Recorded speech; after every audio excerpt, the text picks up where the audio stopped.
I have a special reverence for my wife's mother, Victoria. She gave birth at 18, and by 30 she was married, but the marriage was short-lived. 3 years later, she divorced on her own initiative. According to Victoria's stories, she changed partners often, almost annually. Her life stories are full of colorful episodes reflecting her independence and bold choices.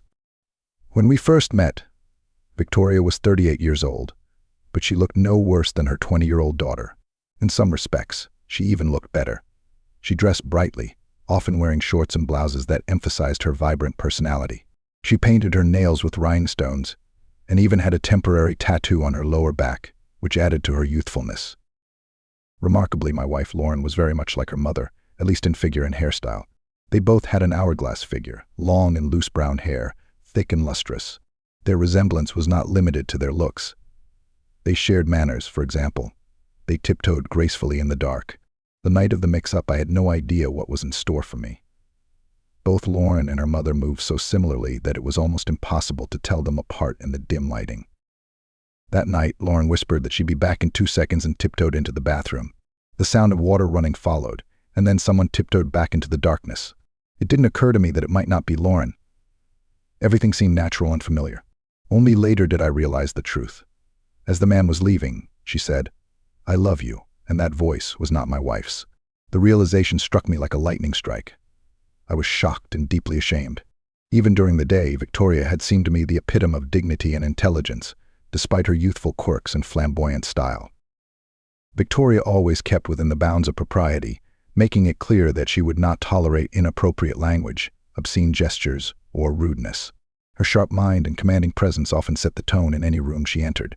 The next day, Lauren and I went to the market together, which had become our weekend tradition. We bought groceries, including fresh produce and spices, and returned home to prepare a meal. Cooking together has always brought us closer together, and this day was no exception. As we chopped, stirred, and seasoned, we talked more candidly than we had in weeks. We honestly and thoroughly discussed everything that had happened. Touching on the subject wasn't easy, but once we started, it became clear that clearing up the misunderstanding was simply necessary. We discussed our feelings, shared our opinions, and went over every detail thoroughly. By the end of the conversation, we came to a mutual agreement to ensure that this kind of confusion would never happen again. The clarity and the feeling that we were on the same page brought relief. Eventually, we reached a mutual understanding and harmony in our life together. This was a major turning point not only for Lauren and I, but also for our relationship with Victoria. We agreed to set clearer boundaries and communicate more openly going forward. I was optimistic that these changes would lead to more peace and happiness in our family.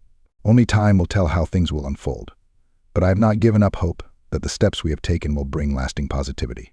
Life is a journey, and every experience, no matter how unexpected, is an opportunity to grow closer and stronger as a family.